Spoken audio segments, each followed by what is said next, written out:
Hello students, आज हम लोग एक नए टॉपिक से शुरुआत करने वाले हैं। नया टॉपिक हमारा है आज का इन्वर्स ट्रिग्नोमेट्रिक फंक्शन। आपने 11th क्लास में ट्रिग्नोमेट्री की होगी। ये जो टॉपिक है इन्वर्स ट्रिग्नोमेट्रिक फंक्शन, ये बेसिकली जो हम लोग ट्रिग्नोमेट्री में वैल्यूज यूज करते थे, जैसे कि साइन पाई बाई 6 को हम लोग 1/2 लिखते थे। तो अब हमसे ये पूछा जाएगा कि 1/2 ट्रिग्नोमेट्री में साइन की किस एंगल के लिए वैल्यू है, तो उसके लिए ये टॉपिक यूज होता है। मतलब आपको यहाँ पे नंबर दे रखा होगा, एंगल पता करना होगा। तो ये टॉपिक हम लोग का 12th का काफ़ी इम्पॉर्टेंट टॉपिक है।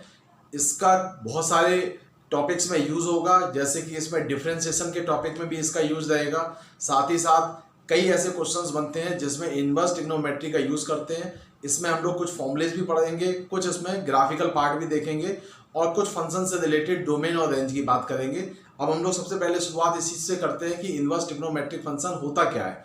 तो जैसे आप ट्रिग्नोमेट्री में सभी लोग जानते हो कि अगर कहीं आपको लिखा हुआ है साइन पाई अपॉन 6, तो हम लोग जानते हैं कि साइन पाई अपॉन 6 जो है, इसकी वैल्यू जो होती है 1/2 होती है। ठीक है, इसी टाइप से अगर लिखते हैं साइन 5 पाई बाई 6, तो भी आंसर आपका 1/2 आएगा। अगर हम लिखते हैं साइन 13 पाई अपॉन 6, तो भी आंसर इसका 1/2 आता है। तो आप देख रहे हो कि यहाँ पे अलग अलग बहुत सारे ऐसे एंगल मिलेंगे, इनफाइनाइट एंगल्स मिलेंगे, जिनको रखने के बाद हमें आंसर जो है 1/2 मिल रहा है। तो ऐसे रिजल्ट्स को हम बोलते हैं ये हमारा फंक्शन है। फंक्शन कैसे है? ये हमारा फंक्शन है। और फंक्शन किस टाइप का है? इसमें मैनी चीजें रखने पर हमें आंसर एक मिल रहा है, तो इसको बोलते हैं many one function. Many one function, ठीक है। तो ये हमारा मैनी वन फंक्शन हो गया। मतलब अगर हम ट्रिग्नोमेट्री में साइन में बहुत सारे डिफरेंट एंगल्स पुट करेंगे तो हमें आंसर एक जैसा, जिसमें कि 1/2 मैंने लिखा हुआ है, वो आपको मिल रहा है। इसी टाइप से अगर हम इसको उल्टा करके लिखते हैं, यहाँ पे मैंने लिखा ये जो 1/2 इसको इधर लाते हैं, इसकी पोजीशन चेंज करते हैं, तो लिखेंगे इसको साइन इनवर्स और लिखेंगे 1/2, तो इसका आंसर आएगा पाई बाई 6। ठीक है, इससे अगर बात करें तो आएगा sine inverse 1/2 is equal to, यहां से आएगा 5 पाई बाई 6। यहां से अगर लिखते हैं साइन इनवर्स 1/2, तो आंसर आपको मिलेगा यहाँ पे 13 पाई बाई 6। तो अब आप इसमें देख रहे हो कि अगर हम यहाँ पे 1/2 को रख रहे हैं तो भी हमें बहुत डिफरेंट टाइप के एंगल्स मिल रहे हैं। तो ये जो पार्ट है हमारा, ये बन रहा है 1 और इधर से मिल रहा है मैनी। मतलब आप अगर एक चीज पुट कर रहे हो तो आपको आंसर बहुत तरीके से मिल रहे हैं। ये जो 1 मैनी है, this is not function, this is not function, ये फंक्शन नहीं होता है। अब इसको क्या करना होता है, हमें फंक्शन बनाना पड़ेगा, क्योंकि जो हमारा टॉपिक है वो है इनवर्स ट्रिग्नोमेट्रिक फंक्शन। अभी आपने यहाँ पे ये प्रूव करके बोला कि ये 1 मैनी है। 1 मैनी का मतलब होता है कि बहुत सारे नंबर एक नंबर रखने पर आपको बहुत सारे आंसर मिल रहे हैं। जबकि फंक्शन दो टाइप के होते हैं, या तो मैनी चीजें रखने पर एक आंसर मिले, या 1 और 1 फंक्शन होता है। ये फंक्शन टॉपिक में हम लोग इस चीज को डिस्कस करेंगे। तो अभी तो आप फिलहाल ये समझ लो कि अगर एक वैल्यू रखने पर अगर हमें अलग अलग आंसर मिल रहे हैं तो ये 1 मैनी होता है, 1 मैनी फंक्शन नहीं होता है। अब फंक्शन बनाने के लिए हमें क्या करना पड़ेगा?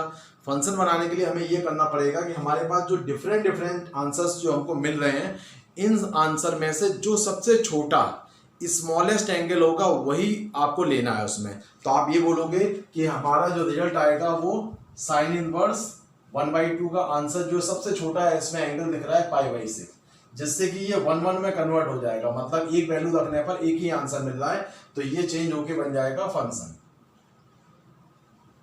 ठीक है, तो ये हमारा फंक्शन हो जाएगा। तो इससे हम आगे अपने रिजल्ट्स भी बना पाएंगे और आगे इसके वैल्यूज भी बनाएंगे। अब आप एक चीज इसमें इंपॉर्टेंट है कि मैंने यहाँ पे वर्ड यूज किया है कि आपको जो वैल्यू लेनी है 1/2 रखने पर बहुत सारे एंगल्स आ रहे थे, आपको जो लेनी है सबसे छोटी वैल्यू लेनी है, स्मॉलेस्ट एंगल लेना है। अगर मैं आपको कहीं पे लिख दूं कि sine inverse 1/2 is equal to 5 pi by 6, तो इसमें भी आपको दिख रहा है एक वैल्यू रखने पर एक ही आंसर आ रहा है। तो हम आपसे पूछ सकते हैं क्या ये 1/1 फंक्शन है? तो 1/1 फंक्शन तो है, बट ये इनवर्स फंक्शन नहीं है। इनवर्स फंक्शन क्यों नहीं है? क्योंकि आपको मालूम है 5 पाई बाई 6 से भी छोटा एक एंगल है पाई बाई 6 जो पॉसिबल है, जिसकी वैल्यू 1/2 होती है। तो आप ये लिखोगे this is not inverse function. Reason क्या हो गया कि अगर 1/2 की वैल्यू अगर हम यहाँ पाई बाई 6 रखेंगे जो इससे छोटा है, इसको लेके चलेंगे तो बोलेंगे हाँ ये इनवर्स ट्रिग्नोमेट्रिक फंक्शन है हमारा। ठीक है, तो ये आपको समझ में आ गया होगा कि हमारी बेसिक डेफिनेशन क्या होती है इनवर्स की। तो इसका मतलब ये हो गया कि टू मेक द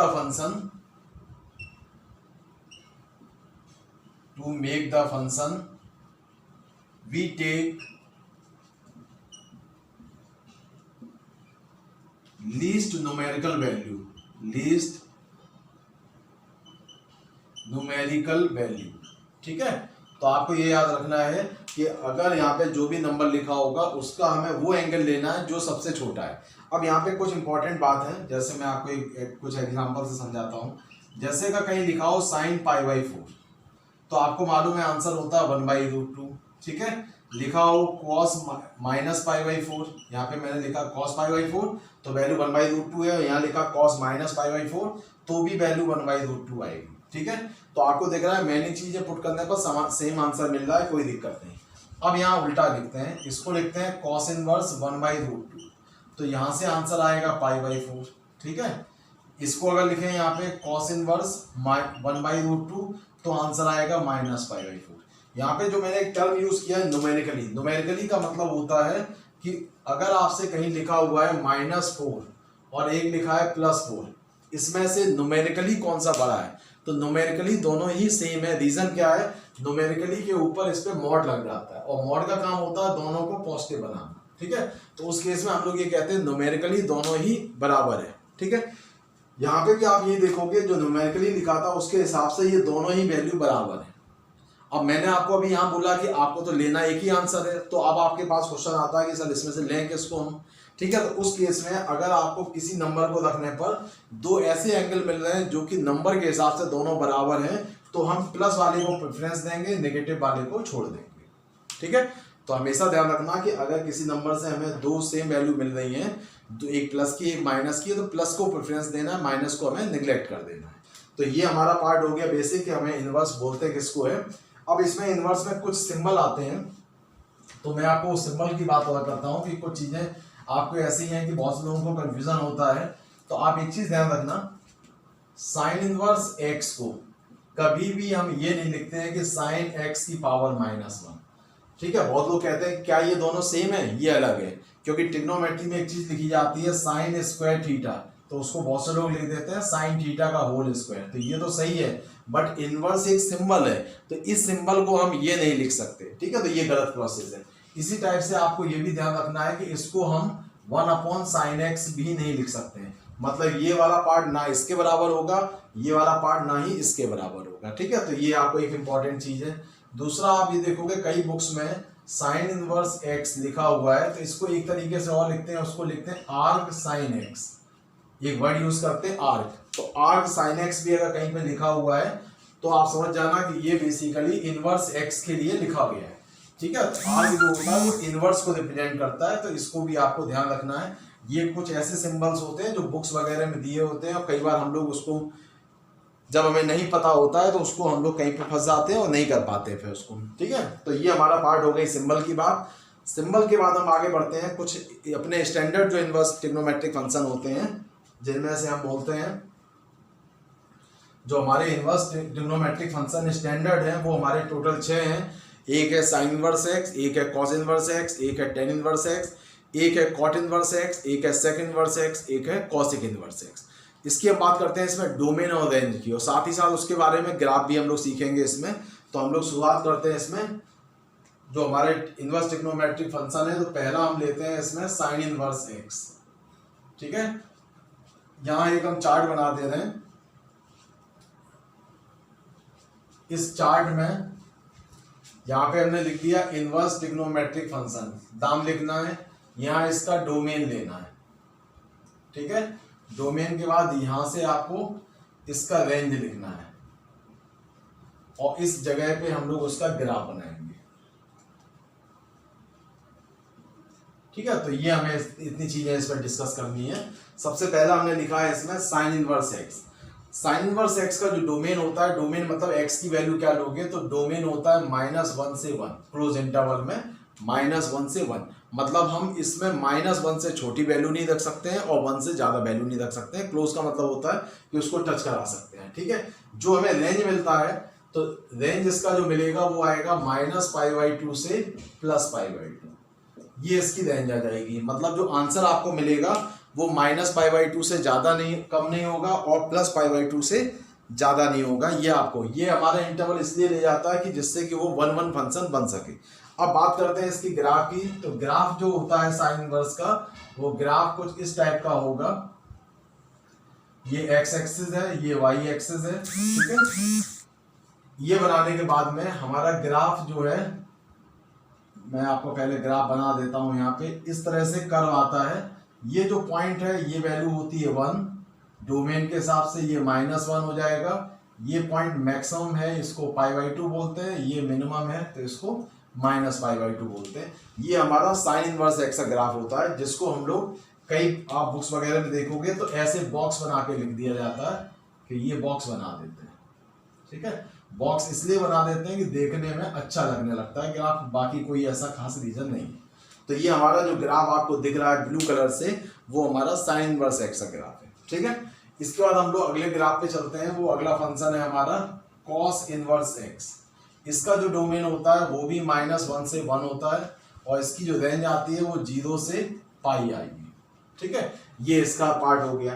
तो आपको ध्यान रखना, रेंज मतलब होता है y एक्सिस पे जो वैल्यू बनती है, ये हमारी x एक्सिस बनती है। जब इसका ग्राफ बनाएंगे तो मैं ग्राफ आपका साथ ही साथ बनाता चल रहा हूँ, ठीक है, जिससे आपको समझने में थोड़ी आसानी रहेगी। हाँ, इसका ग्राफ जो है वो हमने आपको बताया 0 से π है, तो आपको ऊपर पॉजिटिव वाला पोर्शन बड़ा रखना है, नेगेटिव वाला पोर्शन मैंने छोटा कर दिया, ठीक है। ये 0, तो आपको मैंने यहाँ लिख दिया ये π है, ये हमारा 0 है, ये पॉइंट हमारा 1 है, इधर वाला पॉइंट -1 है। तो इसका जो ग्राफ आएगा वो ऊपर से आके इधर से आके यहाँ तक आएगा। ये पॉइंट हमारा होता है π/2 जहाँ पे वो कर्व मुड़ता है, ठीक है। ये रेड कलर से जो मैंने बनाया यही इसका ग्राफ है। इसको थोड़ा और डिजाइन वाला बनाने के लिए हम लोग इसको बॉक्स के अंदर बना देते हैं। तो जो आपको दिख रहा है यहाँ पे रेड कलर का, यही हमारा ग्राफ इसका हो जाता है। तो ये मैंने आपको 2 फंक्शन अभी डिस्कस किए, जिसके ग्राफ बताए और उसका डोमेन और रेंज आपको बताया, ठीक है। तो इसके बाद हम लोग आगे वाले फंक्शन पे चलते हैं। अगला जो हमारा ग्राफ है वो हमारा आता है कॉसिक इनवर्स का। मैं इसी से समझाऊंगा, इसलिए मैं आपको अगला ग्राफ लेके चल रहा हूँ, cosec inverse x. Cosec inverse x का जो डोमेन होता है, ये साइन इनवर्स का जो डोमेन होता है, इतना पोर्शन आपको नहीं लेना है। तो आंसर बनेगा -∞ से -1 यूनियन 1 से इन्फिनिटी, ठीक है। ये आपका डोमेन बनेगा। साथ ही साथ जो रेंज है, उस रेंज में -π/2 से +π/2 में से आपको 0 वाले पार्ट को हटाना होगा। आप इसमें से 1.0 हटा दोगे, वो उसकी रेंज हो जाती है। अब बात करते हैं इसकी ग्राफ की। तो ग्राफ जो इसका बनता है वो इसी वाले से साइन इनवर्स के ग्राफ से बनता है। इसमें हम लोग क्या करेंगे, जो हमने ये ब्लू कलर का जो ग्राफ बनाया था, ये हमारा साइन इनवर्स का ग्राफ था। अब हम लोग क्या करेंगे, हमारा डोमेन जो है 1 से ज्यादा है, तो ये पॉइंट आपका 1 से ज्यादा मतलब इधर आना चाहिए। तो हम लोग इस ग्राफ को यहाँ पे पलट देंगे और पलट के इन्फिनिटी तक बना देंगे, मतलब इसको टच नहीं कराएंगे। वैसे ही ये वाला जो पोर्शन है, ये ग्राफ का ब्लू वाला, इसको भी पलट के इन्फिनिटी तक बना देंगे, ऐसे कर देंगे और इसको हम यहाँ से हटा देंगे।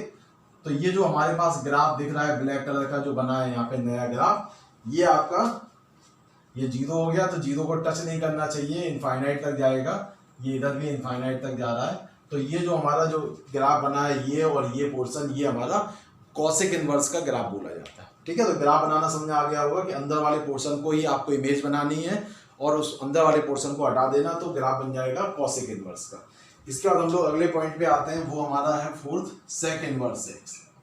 सेक इनवर्स एक्स का डोमेन भी सेम यही रहता है, इन दोनों का डोमेन सेम रहता है। कॉसिक और सेक का भी डोमेन सेम होता है। तो -1 तक आएगा और 1 से इन्फिनिटी आएगा। इसकी जो रेंज आएगी वो इस वाले रेंज में से 0 से π में से π/2 को हटा देंगे, ठीक है। तो जो हमारा रिजल्ट दिख रहा है, ये हमारा सेक इनवर्स की रेंज हो जाती है। सेक इनवर्स का जो ग्राफ बनाएंगे उसमें भी हमें एक सावधानी रखनी है कि ये π/2 पे एक हम लोग लाइन बनाते हैं, ठीक है। और जो पोर्शन हमारा ये रेड कलर से बना था, इसको हम पलट देंगे। तो ये रेड वाला पोर्शन इन्फिनिटी तक इधर ले जाके इधर पलट देंगे। तो यहाँ से हटा दिया मैंने, इसको इनफाइनाइट की तरफ चला जाएगा। वैसे इधर इसको रेड वाले को पलटाओगे, इनफाइनाइट की तरफ चला जाएगा इधर। तो ये आपका जो ग्राफ बन रहा है, ये आपका सेक इनवर्स का ग्राफ आ गया। मतलब ये और ये वाला पोर्शन, इसमें आपको ग्राफ दिख रहा है कि 0 से π तक लेना है, π/2 को टच नहीं करता, इसलिए मैंने आंसर में रेंज में से π/2 को हटाया है। डोमेन 1 से ज्यादा है और -1 से कम है, तो वो यहाँ पे लिखा हुआ था, इसी हिसाब से ग्राफ है। तो आपको दिख रहा है ये दो ग्राफ हमारे और बन गए हैं, एक बन गया कॉसेक इनवर्स का, एक बन गया सेकंड इनवर्स का। अब हमारे पास में दो ग्राफ और बचे हैं, एक है हमारा टेन इनवर्स और एक है कॉट इनवर्स। मैं इनको ग्राफ को पहले हटा देता हूं, फिर उन दोनों के ग्राफ को भी डिस्कस करता हूं। तो अगले ग्राफ हमारा जो आता है 6 पॉइंट जो है वो बनता है सबसे पहले टेन इनवर्स के लिए। तो ten inverse x, tan inverse का डोमेन जो होता है वो सारे रियल नंबर होता है, मतलब आप एक्स की जगह पे माइनस इन्फिनिटी से प्लस इन्फिनिटी तक कोई भी नंबर रख सकते हो। जो रेंज मिलेगा वो ओपन में मिलेगा -π/2 से +π/2, मतलब ना तो लाइन π/2 को टच करेगी ना ही -π/2 को टच करेगी। जब इसका हम ग्राफ बनाएंगे तो ग्राफ देखो किस टाइप का आएगा। ये हमारा एक्स एक्सिस वाई एक्सिस है, मैंने एक लाइन यहाँ पे बनाई π/2 पे और एक लाइन डॉटेड बना दी यहाँ पे -π/2। ये 0 है हमारा, तो ये हो गया -π/2, इधर बन गया प्लस का π/2। ठीक है, तो अब हम लोग एक ग्राफ यहाँ पे बनाएंगे, वो इस टाइप से होगा कि वो माइनस इन्फिनिटी से टच करता हुआ नहीं आएगा, मतलब इसको टच नहीं कर रहा है, यहाँ से आता हुआ इधर चला जाएगा। तो ये जो ग्राफ हमें रेड कलर का दिख रहा है, ये ग्राफ हमारा टेन इनवर्स का ग्राफ होता है। ठीक है, इसी टाइप से 6 ग्राफ जो हमारा बनेगा वो है कॉट इनवर्स एक्स। ठीक है, कॉट इनवर्स एक्स का डोमेन भी सारे रियल नंबर होते हैं। जो रेंज जो है वो 0 से पाई में ओपन रहेगा, मतलब आपको ध्यान होगा कॉस इनवर्स एक्स का ग्राफ जो हमने रेंज लिखवाया था वो क्लोज में 0 से पाई लिखवाया था, यहाँ ओपन में आता है। ठीक है, इसका जो ग्राफ बनेगा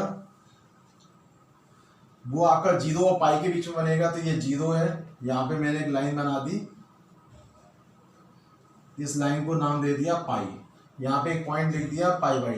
ठीक है, ग्राफ जो आएगा वो आपका इनफाइनाइट से चलता हुआ आएगा, इधर से टच नहीं करेगा, और π/2 से आके मुड़ के नीचे मुड़ के जाके यहाँ से मैंने कर्व एक बना दिया, ये आपका कर्व आ रहा है इनफाइनाइट से, ऐसे कर्व आएगा, कर्व आने के बाद नीचे मुड़ के जाएगा उस लाइन 0 के पास में, 0 को भी ये टच नहीं करेगा। ठीक है, तो जो हमारा रेड कलर से यहाँ पे जो आपको दिख रहा है वो आपका रिजल्ट बन जाएगा, यहाँ पे कुल मिला के ग्राफ हो जाएगा।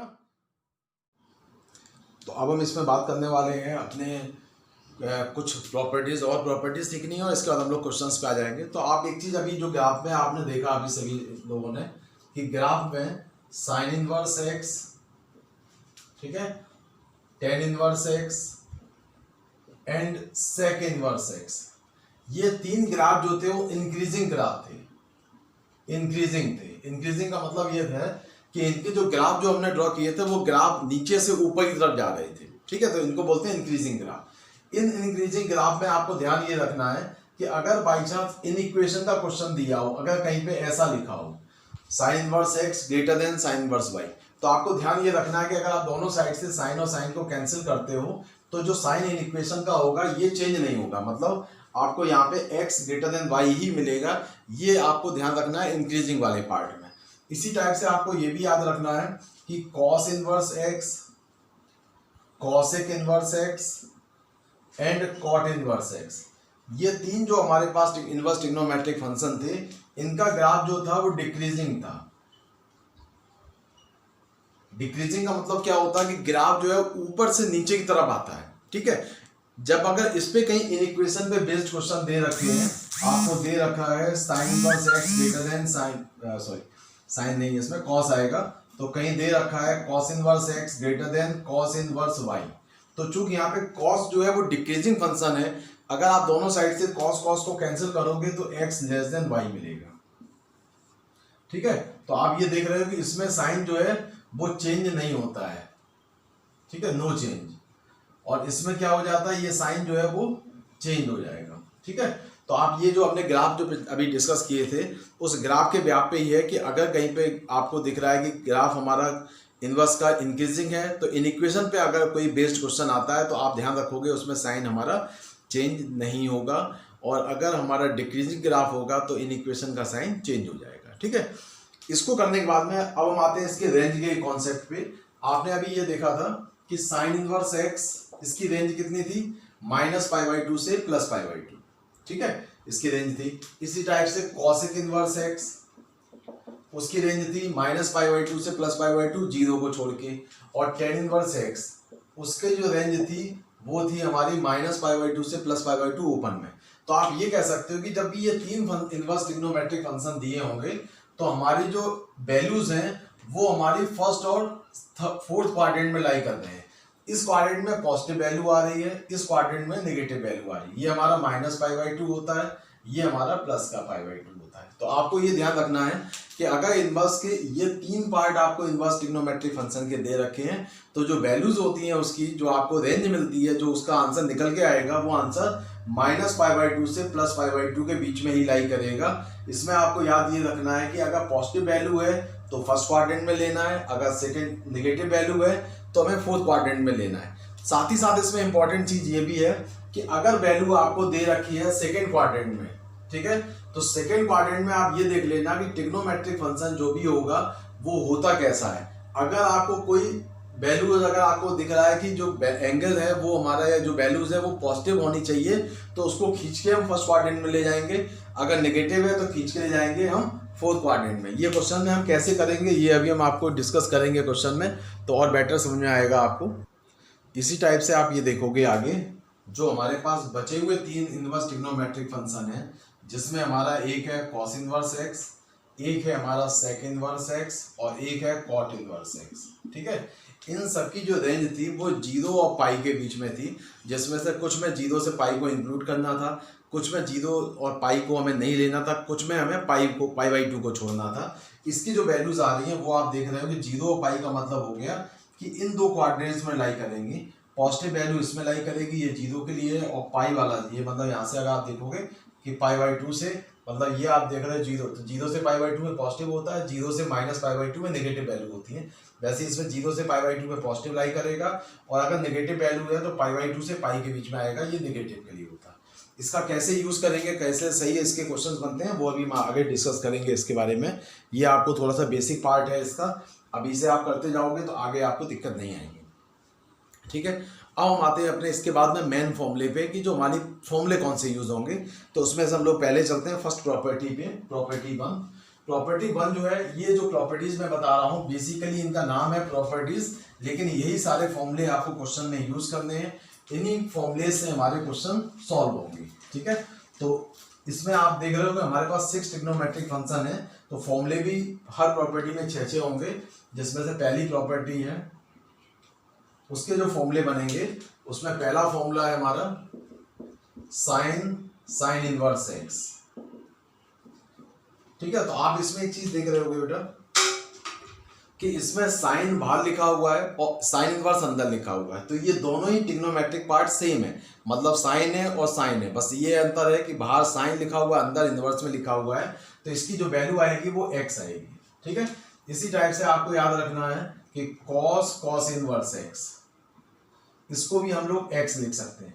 इसमें इंपॉर्टेंट है इसका डोमेन और रेंज।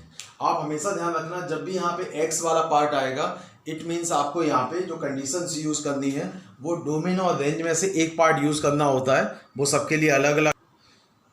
तो इसमें आपको क्या करना है कि जब भी आप यह ध्यान रखना है कि जब भी यहाँ x दिया हो, मतलब इनवर्स के सामने x दिया हो, तो आपको डोमेन की कंडीशन लगानी है। तो x जो होगा वो हमेशा लाई करना चाहिए -1 से 1 के बीच में, ठीक है। इस वाले फॉर्मूले में अगर यहाँ पे आपको कहीं लिखा हुआ है, जैसे मैं एग्जांपल में बताऊंगा आपको, जैसे लिखा है साइन इनवर्स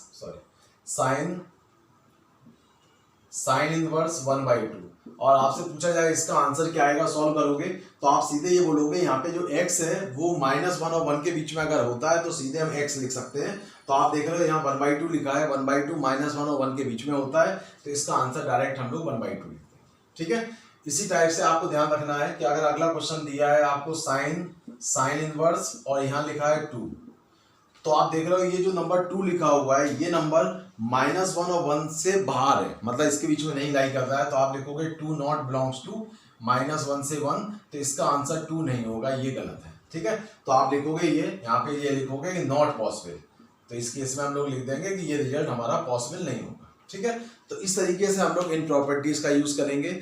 जो उसमें x की जो कंडीशंस है उसको आपको विशेष ध्यान रखना पड़ेगा कि x कैसा होना चाहिए, उसके अकॉर्डिंग ही उसकी वैल्यू लिखी जाएगी, ठीक है। अब हमारा थर्ड फॉर्मूला इसमें tan का बनता है। ऐसे ही प्रोसेस आपके सारे फॉर्मूले के लिए रहेगा। आपको मालूम है कि x में भी डोमेन जो है cos में भी -1 से 1 होता था। tan अगर लिखा हुआ है tan इनवर्स x, तो भी आंसर x आएगा, लेकिन x यहाँ पे कोई भी रियल नंबर हो सकता है, कोई दिक्कत नहीं है। जैसे कि अगर आपको लिखा हुआ है क्वेश्चन में कि tan इनवर्स tan, इसका आंसर क्या होगा? तो आप सीधे बोलोगे इस जगह पे कोई भी रियल नंबर हो सकता था, इसलिए आंसर 10 इसका करेक्ट होगा। लेकिन साइन के क्वेश्चन में या कॉस के क्वेश्चन में ऐसा पॉसिबल नहीं होगा। ठीक है, फोर्थ कंडीशन आपकी बनती है कॉट के लिए।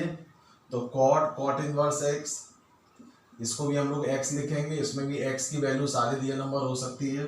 फिफ्थ कंडीशन हमारी आएगी सेक के लिए, सेक इनवर्स एक्स, इसमें भी आंसर एक्स आएगा, लेकिन कंडीशन बनेगी एक्स जो होगा वो -1 तक हो सकता है या 1 से ज़्यादा होगा इनफाइनाइट तक। ठीक है, इसी टाइप से लास्ट इसमें पहली प्रॉपर्टी में आएगा कॉसेक के लिए फॉर्मूला। तो कॉसेक इनवर्स एक्स जो होगा वो हमारा एक्स होगा, साथ ही साथ एक्स जो होगा वो सेम कंडीशन सेटिस्फाई करेगा। ठीक है, तो इसमें भी आप एक एग्जांपल और देखोगे सेक वाले के लिए कि अगर कहीं लिखा होता सेक इनवर्स 1/2, तो आंसर अगर आप 1/2 लिखोगे तो ये गलत है। गलत क्यों है? क्योंकि सेक इनवर्स एक्स में एक्स तभी आंसर आता है जब आंसर -1 से छोटा होगा नंबर या 1 से ज्यादा होगा। ठीक है, यहाँ पे 1/2 जो है वो -1 और 1 के बीच में लाई करता है, इसलिए गलत है। ठीक है, अगर क्वेश्चन यहाँ लिखा होता सेक इनवर्स 3, तो आप लिख दोगे 3, ये करेक्ट है क्योंकि ये नंबर जो है वो 1 से ज़्यादा है। हमारी कंडीशन के हिसाब से या तो 1 से ज़्यादा होना चाहिए या -1 से कम होना चाहिए। तो दो ही केस में हम ये सारे आंसर लिख पाएंगे। तो आपको ध्यान रखना ये फर्स्ट प्रॉपर्टी के पार्ट है, ये इसकी कंडीशंस है। कंडीशन आपको विशेष ध्यान रखनी है।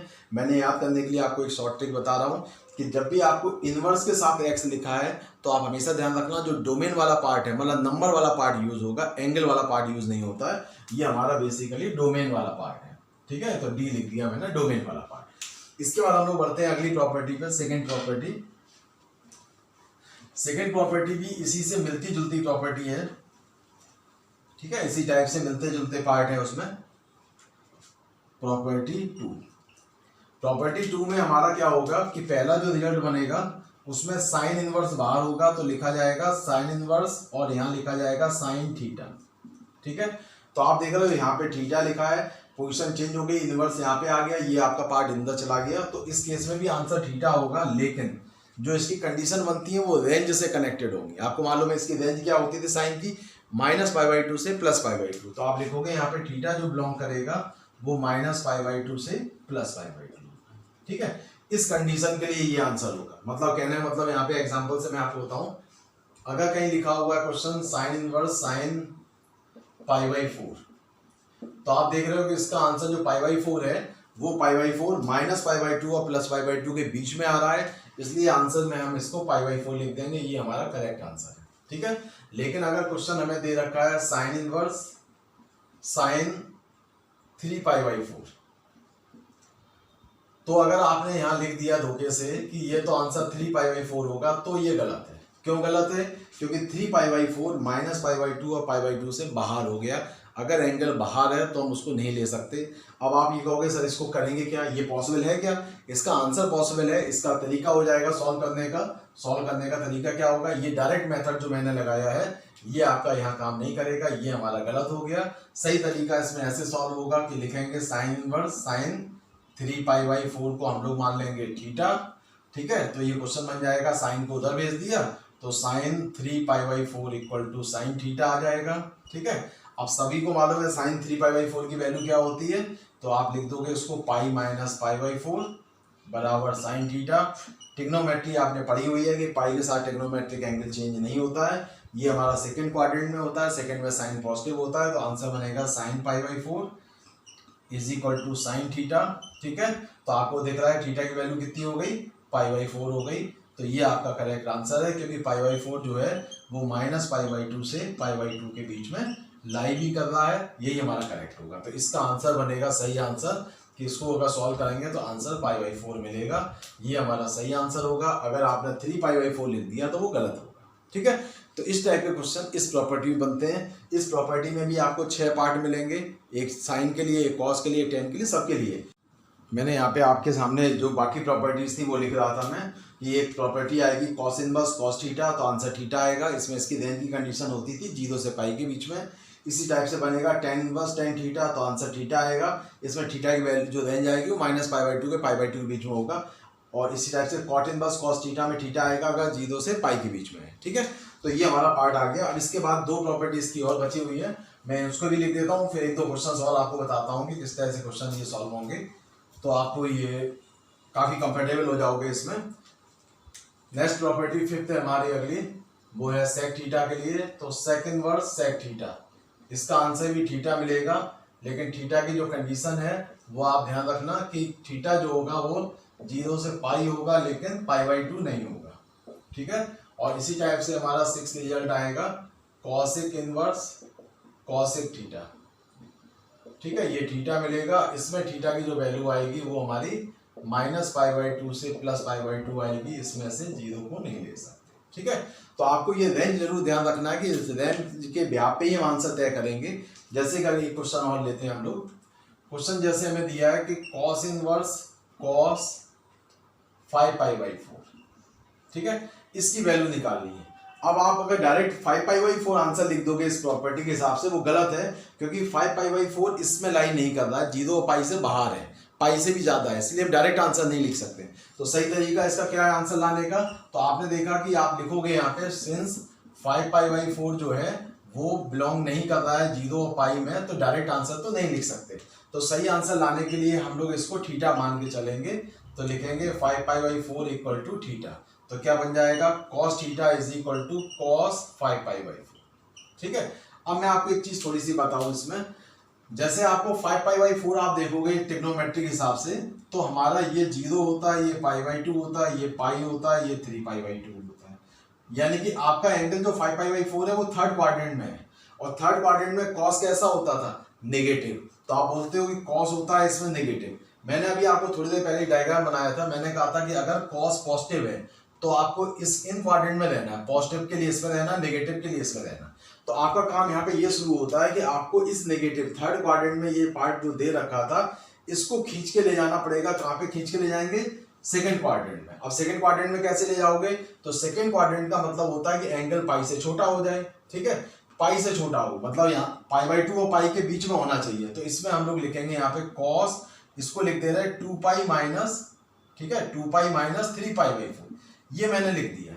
इसका फायदा क्या है, 2π के साथ में कॉस का पार्ट कॉस में ही रहता है, 2π माइनस थीटा फोर्थ क्वाड्रेंट में होता है, जो आपने 11th में पढ़ी होगी ट्रिग्नोमेट्री।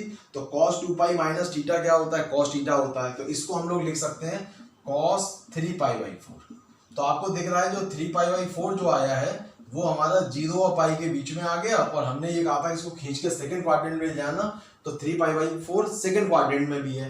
तो आपका आंसर आ गया थीटा इक्वल टू क्या आएगा, 3π/4। तो आपको दिख रहा है इस क्वेश्चन का जो आंसर है ये ना होके 3π/4 रहेगा, ठीक है। तो इस तरीके के क्वेश्चंस करेंगे। ये क्वेश्चंस तो अभी थोड़े से आपको बड़े लग रहे होंगे देखने में, अभी मैं थोड़े से बेसिक क्वेश्चन से स्टार्ट करूंगा, तो ये क्वेश्चन भी काफी कंफर्टेबल हो जाओगे, आसानी से क्वेश्चन बनेंगे। केवल आपको ट्रिग्नोमेट्री की जो ASTC वाला रूल था जो 11th क्लास में पढ़ते थे वो आपको पता होना चाहिए, किस क्वाड्रेंट में किसका साइन होता था, ठीक है, और वो बस आपको पता होना चाहिए। और पाई और 2π का जो सपोर्ट लेते थे कि 2π माइनस थीटा क्या होता था, 2π प्लस थीटा क्या होता था, वो आपको पता होना चाहिए, उससे सारे क्वेश्चन आपके बनते जाएंगे, ठीक है। तो हम लोग आगे क्वेश्चन पे बढ़ते हैं, बेसिक क्वेश्चन से शुरुआत करते हैं, तो हम लोग इसमें जल्दी क्वेश्चन और आसानी से समझ पाएंगे इसको। मैंने यहाँ पे सामने 2 क्वेश्चन लिखे हुए हैं, जिसमें क्वेश्चन नंबर 1 है find the value of this, ये अलग अलग पार्ट दे रखे हैं। दूसरा क्वेश्चन लिखा है प्रूव करना है, ये वाला पार्ट, ठीक है। तो हम लोग फर्स्ट क्वेश्चन से स्टार्ट करते हैं, फाइंड द वैल्यू ऑफ, ये पहला पार्ट है। तो सबसे पहले आपको ध्यान ये रखना है कि इसका डोमेन रेंज, आपको डोमेन इसका 1/2 दिया, रेंज की बात की गई कि आंसर क्या आएगा। तो सॉल्व कैसे करना है वो मैं आपको बताता हूँ। जो फर्स्ट क्वेश्चन का फर्स्ट पार्ट है वो क्वेश्चन दिया है साइन इनवर्स -1/2, इसकी वैल्यू पूछी है। तो आप सबसे पहले इसकी वैल्यू को थीटा मान लोगे, ये आपने मान लिया कि ये थीटा वैल्यू है। अब आप साइन को इधर साइड में भेजोगे तो लिखोगे साइन थीटा इक्वल टू -1/2, ठीक है। साइन को मैंने इधर भेज दिया, या ऐसे लिख सकते हो -1/2 इक्वल टू साइन थीटा, ठीक है। अब आपको ये मालूम है, मैंने अभी जो इसका डोमेन रेंज बताया था उसमें ये लिखवाया था कि साइन इनवर्स x, इसका जो आपको डोमेन बताया था, डोमेन क्या होता है, -1 से 1 होता है, और रेंज आता है -π/2 से +π/2, ठीक है। ये आपको दिख रही वैल्यू नेगेटिव है, ठीक है। नेगेटिव वैल्यू अगर आएगी तो नेगेटिव वैल्यू आपको इस पार्ट से ध्यान रखना है कि ये 0 से -π/2 होता है, ये +π/2 होता था, ठीक है। तो ये नेगेटिव वैल्यू जो है आपको नेगेटिव को कहाँ ले जाना है, नेगेटिव वाले पार्ट में, मतलब फोर्थ क्वाड्रेंट में। तो आप सीधे ये लिख सकते हो, इसको अभी ज्यादा दिमाग मत लगाना, यहाँ माइनस बाहर लिखो, 1/2 वैल्यू किसकी होती है वो लिख दो। तो वो आप देखोगे साइन π/, 6 की वैल्यू होती है। इसमें ज़्यादा आपको दिमाग नहीं लगाना पड़ेगा, इतना सोचना नहीं पड़ेगा।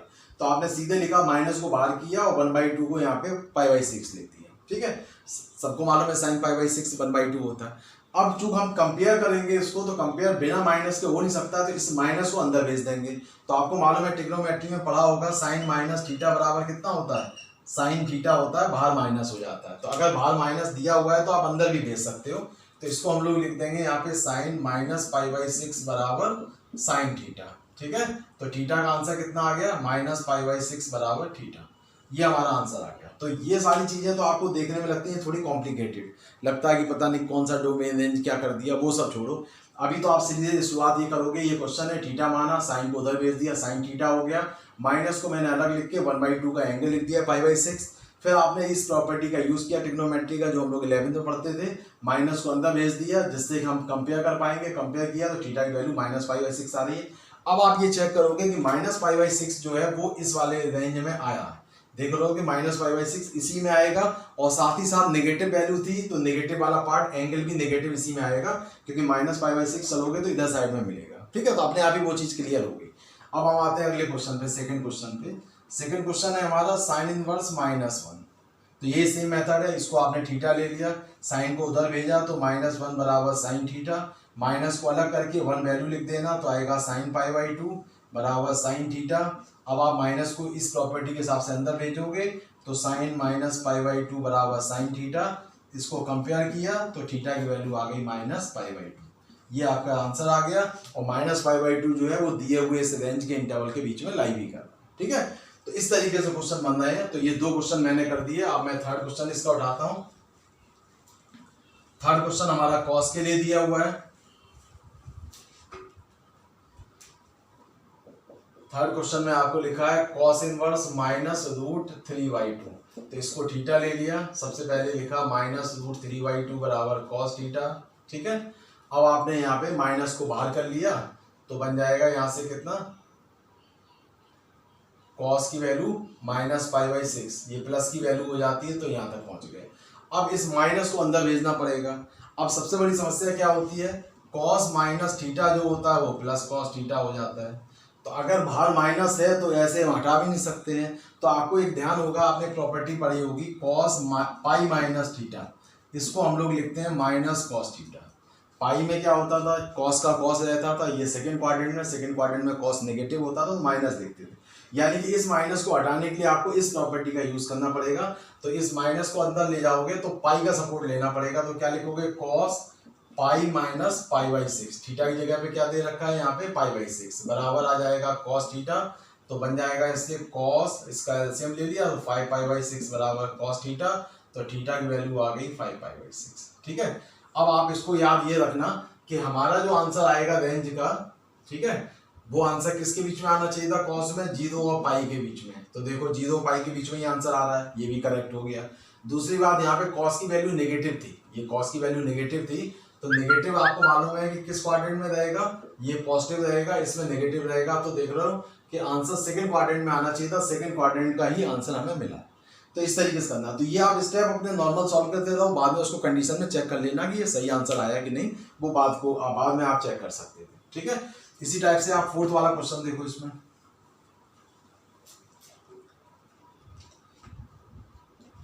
फोर्थ क्वेश्चन में आपको दिया है कॉस इनवर्स -1। तो इसको हम लोगों ने थीटा ले लिया, तो क्या लिखेंगे यहाँ पे, -1 is equal to cos theta आ गया। अब आप सबसे पहले तो माइनस हटा दो, तो कॉस 0 हो जाएगा बराबर कॉस थीटा। अब इस माइनस को हटाने के लिए इस प्रॉपर्टी का यूज कर लिया, तो क्या लिखोगे, कॉस पाई माइनस 0 बराबर कॉस थीटा। तो आ जाएगा कॉस पाई बराबर कॉस थीटा। तो आंसर आ गया थीटा बराबर पाई, ये आपका आंसर हो गया। ठीक है, तो ये पाई भी 0 और पाई के बीच में है, इक्वल है, तो ये आपका सही आंसर है। ठीक है, एक लास्ट क्वेश्चन दिया है, वो आप देख रहे हो, सेम इसी टाइप का क्वेश्चन है, तो हमारे हिसाब से आप कर भी लोगे, ऐसा कोई दिक्कत नहीं आएगी। लेकिन चलो, मैं यहाँ पे लिखा हुआ है तो मैं इस क्वेश्चन को भी एक बार आपको सॉल्व करके बता देता हूँ। ठीक है, ये इन्हीं दोनों क्वेश्चन से मैच करता हुआ क्वेश्चन है, कोई बहुत ज़्यादा डिफरेंट नहीं है उसमें। तो ये क्वेश्चन दिया हुआ था 5th वाले में कि कॉस इनवर्स -1/√2, तो इसको ले लिया थीटा, तो बनेगा -1/√2 बराबर कॉस थीटा।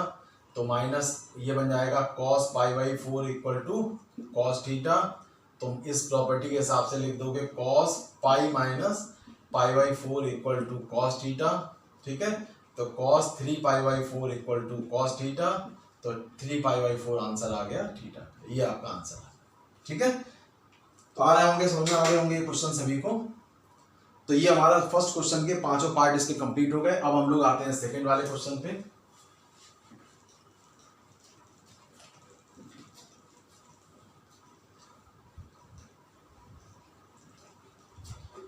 सेकंड क्वेश्चन में आपको प्रूव करने को बोला था, तो उसमें फर्स्ट क्वेश्चन जो दिया है वो आपका साइन इनवर्स माइनस रूट 3/2 था।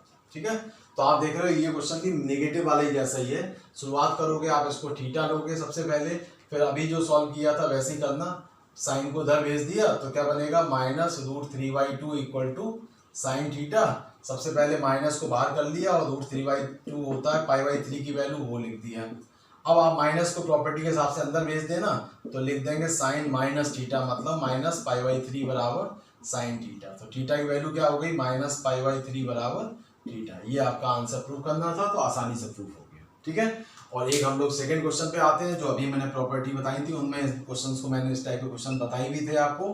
तो cos inverse cos 5π/3 equal to theta मान लिया सबसे पहले, इस कॉस को इधर भेजा तो बनेगा cos theta is equal to cos 5π/3 बराबर कॉस थीटा। ठीक है, अब आप देख रहे हो कॉस की जो वैल्यू होती है वो 0 और पाई के बीच में होती है, इसलिए डायरेक्ट नहीं लिख पा रहे थे हम लोग इसको, इसलिए ये आंसर 5π/3 की जगह पे π/3 आ रहा है। तो इसको हमें क्या करना है, इसको ब्रेक करना पड़ेगा। अब आप चेक करो ये किस क्वाड्रेंट में आ रहा है। तो हमें ये मालूम है कि हमें ये दो क्वाड्रेंट रखने होते हैं, पॉजिटिव के लिए ये होता है, नेगेटिव के लिए ये। तो आप देखोगे 5π/3 का मतलब हो गया, इसको डिवाइड कर रहे हो तो ये 5 × 60 डिग्री मतलब 300 डिग्री आ रहा है। और 300 ये 270 डिग्री होता है, ये 0 होता है, ये 90 डिग्री, ये 180 डिग्री। तो इससे ज़्यादा है, मतलब फोर्थ में आ रहा है। तो फोर्थ वाले को खींच के हमें कहाँ ले जाना पड़ेगा, फोर्थ को खींच कर, क्योंकि कॉस जो होता है फोर्थ क्वाड्रेंट में कैसा होता है पॉजिटिव। तो पॉजिटिव को खींच के हमें पॉजिटिव वाले यानी कि फर्स्ट क्वाड्रेंट में ले जाना पड़ेगा। अब खींच के कैसे ले जाएंगे, तो उसके लिए हम सपोर्ट लेंगे 2π का। तो 2π में से कितना माइनस करना पड़ेगा, आप देखो इसमें से।